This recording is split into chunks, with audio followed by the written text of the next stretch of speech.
నీళ్ల కోసం నిధుల కోసం జరిగినటువంటి తెలంగాణ పోరాటంలో సక్సెస్ అయ్యి ప్రభుత్వాన్ని చేపట్టినటువంటి కేసీఆర్ ఆ తర్వాత ఒక మంచి మార్పు తెచ్చారు. అక్కడ మిషన్ కాకతీయాలు, మిషన్ భగీరథలు, అట్లాగే కాళేశ్వరం లాంటివి తీసుకొచ్చి అక్కడ ఇప్పుడు దేశంలోనే అత్యధిక పంట పండేటటువంటి వరి పండేటటువంటి రాష్ట్రంగా కూడా తీర్చిదిద్దారు. అయితే ఆయన తీసుకున్న కొన్ని నిర్ణయాల లోపాల వలన తెలంగాణ శాశ్వతంగా పడే ఇబ్బందిని తొలగించే పనే ఇప్పుడు రేవంత్ రెడ్డి చేస్తున్నారు తప్పించి కేసీఆర్ మీద కక్ష సాధింపు కాదు అంటూ సీనియర్ జర్నలిస్టు ముచ్చటకి సంబంధించినటువంటి వెబ్సైట్ నిర్వాహకుడు ఎంఎస్ఆర్ తాజా కథనం ఒకటి చూద్దాం. రేవంత్ రెడ్డి ప్రభుత్వం తెలంగాణ నీళ్ల హక్కుల విషయంలో తెలివైన వ్యూహంతో వెళ్తూ గతంలో కేసీఆర్ చేసే నదీ జలాల నష్టాన్ని సరిదిద్దే దిశలో కదులుతున్న తీరు ఆసక్తికరం, తెలంగాణకు ప్రయోజనకరం. కాస్త త్వరగా చెప్పుకోవాలి, ఎందుకంటే 10 ఏళ్ల కేసీఆర్ హయాంలో జరిగిన జల నష్టం ఇప్పుడు చర్చకి వస్తోంది కాబట్టి మరి టీఎంసీలు క్యూసెక్కుల భాషలో కాకుండా తెలంగాణ ప్రయోజన రాజకీయాల భాషలో చెప్పుకుందాం. తెలంగాణ పోరాట ముఖ్య సూత్రాలు ఏమిటి? నీళ్లు, నిధులు, నియామకాలు. చాలా ఇష్యూస్ ఉన్నా సరే ఇదే పోరాటం మెయిన్ ఎజెండా. నీళ్ళ గురించి చెప్పాలంటే ఉమ్మడి పాలనలో తెలంగాణ జల ప్రయోజనాలను ఆంధ్ర పాలకులు దెబ్బతీశారు. వైఎస్ పీరియడ్లో రాయలసీమ వైపు మొగ్గు అనిపించినా సరే రాష్ట్రం మొత్తాన్ని ఓ యూనిట్గా పరిగణించి జలయజ్ఞం చేపట్టాడు.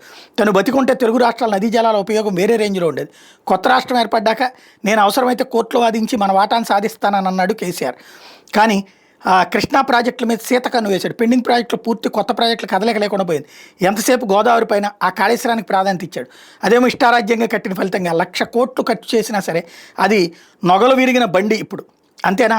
జగన్తో కలిసి మన గోదావరి నీటికి పెన్నా దాకా తరలించి ఆలోచన చేశాడు. అంతేకాదు పోతిరెడ్డిపాడు పొక్క వెడల్పు, కుట్రల పట్ల నిర్లక్ష్యం, ఉదాసీనత, రాయలసీమ లిఫ్ట్ పథకం కడుతుంటే పట్టింపు లేనితనం. సో 2 నదుల జలాల్లోనూ మన స్వయంకృత నష్టాలు అంటే ప్రత్యేక రాష్ట్ర ఎజెండాలోని ముఖ్యమైన నీళ్ళు అనే అంశానికి మనంతటా మనమే దెబ్బ కొట్టుకున్నాం. కేసీఆర్ పాలన అనాలోచిత విధానాల ఫలితం ఇది. కాంగ్రెస్ ప్రభుత్వం వచ్చాక ఎదురైన మొదటి సమస్య, మన కేసీఆర్ అలా నష్టపరిస్తే పరాయి చంద్రబాబు గోదావరి నీళ్లను బనకచెర్ల పెట్టి ఎత్తుకుపోతానని మరో కాళేశ్వరం కట్టాలని ప్లాన్ వేశాడు. నా మీద ఆధారపడి కేంద్ర ప్రభుత్వం మరగడు ఉంది, మోడీ మెడలు వంచి అనుమతులు తెస్తానని అనుకున్నాడు. వృధా జలాలు అనే పదాన్ని ఖాయం చేసి ఏదో మాయ చేసి ఎత్తుగడికి దిగాడు. మరోవైపు అయ్యో రేవంత్ రెడ్డి సంతకాలు చేసేసాడు, గురుదక్షిణగా గోదావరి జలాలు ఇచ్చేస్తున్నాడు, బనకచెర్లకు సై అన్నాడు అంటూ ఇదే కేసీఆర్ క్యాంప్ గాయగత్తర ప్రచారం పూనుకుంది. అసలు అక్కడ ఆలు లేదు, చూలు లేదు. ఈ బనకచెర్ల మీద ఆచితూచి అన్నటువంటి వార్తలు కూడా ఇక్కడ హైలైట్ చేసుకొచ్చారు. చివరికి ఏమైంది? బనకచెర్ల అటకెక్కింది. పైన కనిపించిన క్లిప్పింగ్ ఇది, నేను చెప్పినటువంటి క్లిప్పింగ్. తెలుగుదేశం ప్రభుత్వం అనుకూల ఆంధ్రజ్యోతిలో ఈ మధ్య వచ్చింది. ఆచితూచి లేదు, తూచి లేదు. సొంత శిబిరం నుంచి కూడా మరో కాసుల కాళేశ్వరం మీద వ్యతిరేకత రావడంతో పాటు రేవంత్ రెడ్డి ప్రభుత్వం తెలివిగా చంద్రబాబును ఫిక్స్ చేసింది, ఎటు కదలకుండా తెలివిగా ఫిక్స్. పోలవరం ప్రాజెక్టుకి లింకు, ఛత్తీస్గఢ్ కొత్త ప్రాజెక్టులకి లింకు, నదుల అనుసంధానానికి లింకు, తెరపైకి ఇచ్చెంపల్లి ప్రాజెక్టు సహా ముందు గోదావరిలోను మా వాటా తేల్చండి, తర్వాత ఆలోచిద్దామని తెలంగాణ ఖండితంగా చెప్పింది. కేంద్ర జల పర్యావరణ సంస్థలు కూడా బాబు గారు బనకచెర్ల కుదరదండి అని చెప్పేశాయి. చివరికి కేంద్ర దగ్గర 2 రాష్ట్రాల్లో అంతా అధికారులు ఇంజనీర్ల కమిటీ ఏర్పాటుకి అంగీకారం కుదిరిన ఏపీ ఆ పేరునే సూచించలేదు. బీఆర్ఎస్ నోరు కూడా మూతపడిపోయింది. అంతేకాదు కేసీఆర్ కట్టిన బరాజులేమో ప్రమాదకరంగా ఉన్నాయి. నిల్వ చేసే సీన్ లేదు. నిల్వ చేస్తే బరాజులు ఉంటాయో కొట్టుకుపోతాయో తెలియదు. మెడవిరిగిన మేడిగడ్డ రిపేర్ చేయించడానికి పూణేలోని సంస్థ సర్వే చేస్తోంది ప్రభుత్వం.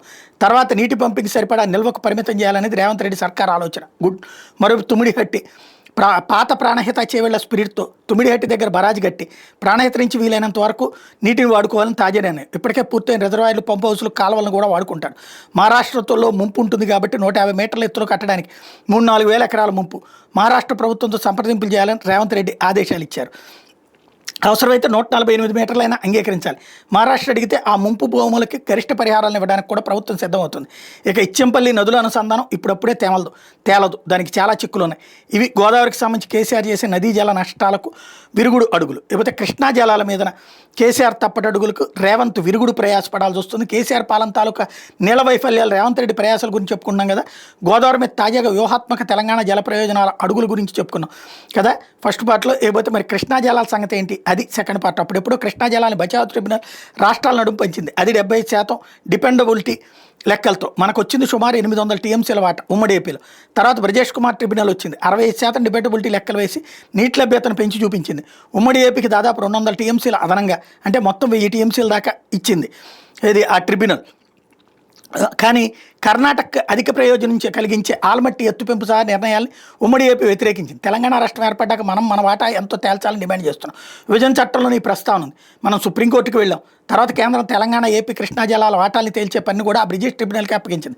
కృష్ణా గోదావరి మేనేజ్మెంట్ బోర్డులు కూడా ఏర్పడ్డాయి. తర్వాత మనం సుప్రీంలో కేసు వాపసు తీసుకున్నాం. ఈ నెల 23, 24, 25 తేదీలో ట్రిబ్యునల్ దగ్గర వాదనలు జరుగుతున్నాయి. ప్రస్తుతం కీలక దశలో ఉన్నాయి. సో ఇప్పుడే సరైన నిర్ణయాలు, వాదనలు అవసరం తెలంగాణకి. అదిగో అందుకే రేవంత్ రెడ్డి దీనిపై కాన్సన్ట్రేట్ చేస్తున్నాడు. తప్పదు. ఇక్కడ ఒక విషయం చెప్పుకోవాలి. నీటి ప్రాజెక్టుల విషయంలో దూకుడు, వేగం, సమర్థమైన ప్లాన్ ఉండి ముందుగానే ప్రాజెక్టులు కట్టుకున్న వాడే తోపు తురుము. ఆల్మట్టి సరైన ఉదాహరణ. వైఎస్ భాషలో చెప్పాలంటే ఇవేమైనా రసాయన ఫ్యాక్టరీల అనుమతులు వచ్చేదాకా, వాటాల పంచాయతీలు తేలేదాకా ఆగడానికి ఎవడు ముందు పరుగు తెస్తాడో వాడికే ఫలాలు దక్కేది. కానీ కేసీఆర్ ఏం చేశాడు? అటు జగన్ మన శ్రీశైలం నీటిని ఇంకా ఎక్కువగా ఎత్తుకుపోవడానికి పోతిరెడ్డిపాడు పొక్క వెడల్పు ప్లాన్ చేశాడు.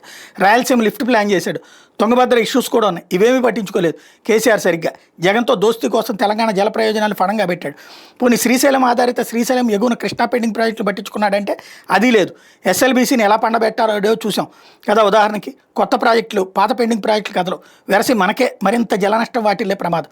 ఇప్పుడు రేవంత్ రెడ్డి ఏకంగా 900 టీఎంసీల కృష్ణా జలాల వాటా సంపాదించాలని ట్రిబ్యునల్ దగ్గర వాదనలు వినిపించాలని ఆదేశించాడు. మన తాగునీటి అవసరాలు, మన సాగునీటి అవసరాలు, మన పారిశ్రామిక అవసరాలకు తోడు ఇప్పటికే నిర్మాణంలో ఉన్న ప్రాజెక్టులు, భవిష్యత్ ప్రాజెక్టులకు సరిపడా నీటి వాటాలు పొందాలని మన ప్రయత్నం. గుడ్. కృష్ణా జిల్లాలో తక్కువ వాటా కేసీఆర్ కేంద్రం దగ్గర అంగీకరించి ఆల్రెడీ ద్రోహం చేశాడని కాంగ్రెస్ ఆరోపిస్తుంది. సరే, ఇప్పుడు 1000 టీఎంసీలు టోటల్ ఏపీ కేటాయింపులో మనకే 900 టీఎంసీల వాటాను ట్రిబ్యునల్ ఇస్తుంది అనేది కీలక ప్రశ్న.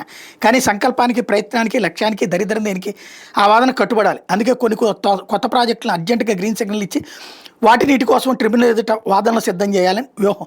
తెలంగాణ కృష్ణా పరివేక ప్రాంతాన్ని బట్టి మనకు అధిక వాటా కావాలని కోరుతున్నాం. ఇది న్యాయమైన డిమాండ్. తెలంగాణ ప్రభుత్వం సరైన అడుగులు ఇవి. ఇరిగేషన్ ఇష్యూస్ సంబంధించి ఎలా పోరాడాలో, ఎలా అడుగులు వేయాలో తెలంగాణ ప్రభుత్వానికి సరైన సలహాలు దక్కుతున్నాయి.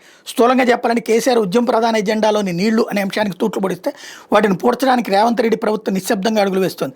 రేవంత్ రెడ్డి భాషలో చెప్పాలంటే సమైక్య పాలనలో కన్నా కేసీఆర్ పాలనలో తెలంగాణకు అధిక జలద్రోహం జరిగింది. అందుకే ఇప్పుడు 2 ప్రధాన నదుల నీళ్లలో నికర జలాలు, వరద జలాలు, మిగులు జలాలు తెలంగాణ సరైన వాటాల కోసం చుక్క నీరు వదలకుండా పోరాడాల్సిందే అన్నది హైలైట్ చేసుకొచ్చారు.